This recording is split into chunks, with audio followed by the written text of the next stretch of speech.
Hi, third graders. We are going to read chapter 22 today. If you remember from chapter 21, Mary escaped from the burning house and she helped save her uncle. But she also had some help from two women who maybe were ghosts. Do you think they were ghosts? I don't know. I guess they were good ghosts if they were ghosts. Anyway, here we go. Here's chapter 22. Chapter 22, Believe in Magic. Martha and Dickon pulled Mary away from the house. She collapsed next to her uncle, drawing in deep breaths. Her uncle's clothes and face were covered in soot and ash, and she knew she looked no better. "Room! Give them room!" cried Mrs. Medlock, flapping around them as the sound of sirens and the fire brigade arrived. "What were you thinking, girl?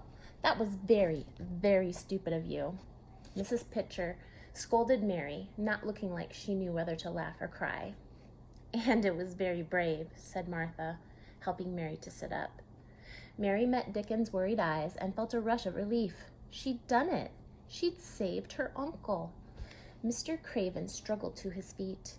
He looked like a broken man. "Show me," he said hoarsely to Mary.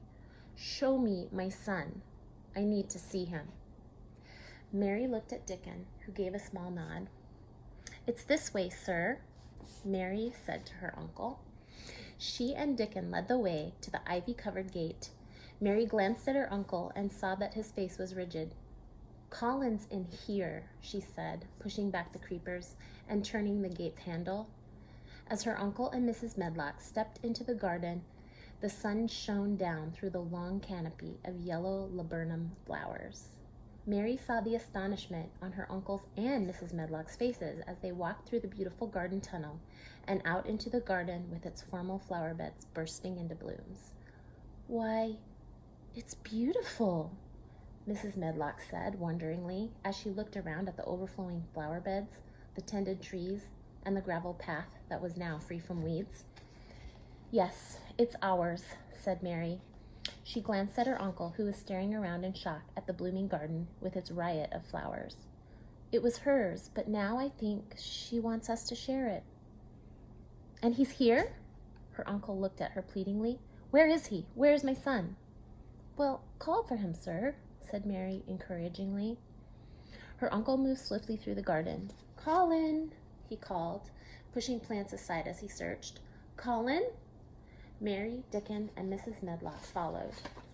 "Please be careful, sir," said Mrs. Medlock anxiously, but Mr. Craven ignored her. "Colin?"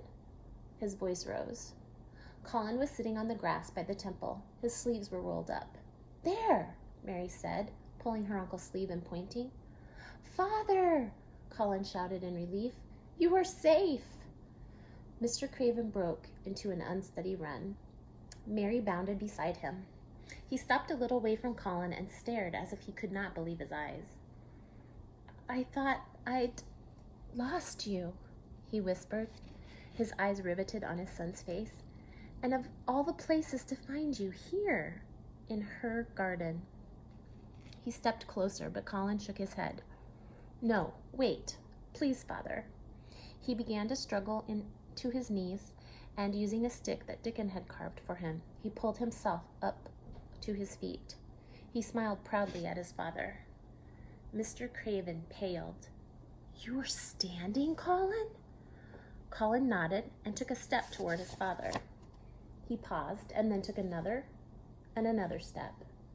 Mr. Craven watched, transfixed. "But how is this possible?" he whispered.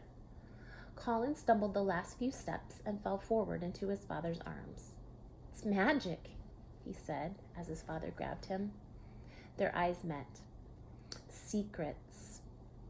He glanced around the garden. "It's her." "Her?" said his father, confused. "His mother," said Mary. Mrs. Medlock spoke. "She's here, I'm sure of it, sir," she said, and her voice was warmer than Mary had ever heard it before. She and Mr. Craven looked at each other. and they looked over Colin's head, and a tear fell down Mr. Craven's cheek. With a groan, he hugged Colin as if he would never, ever let him go. Eventually, he pulled back, though.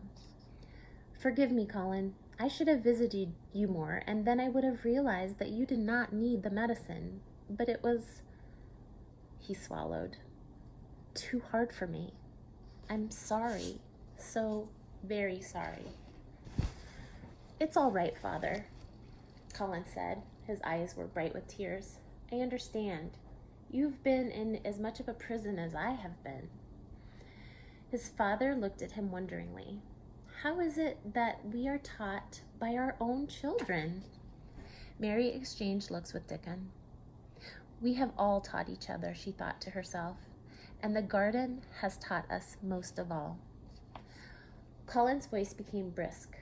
"Enough of this. Tell me, Father, how do you like our garden? Would you like me to give you the grand tour?" A smile lit up his father's face. "Yes, Colin," he said, clearing his throat and nodding. "I believe I would like that very much." With a grin, Colin began to hobble around the garden, pointing out the different plants to his father and to Mrs. Medlock. Mary smiled at Dickon as they followed on behind, with Hector trotting at their heels.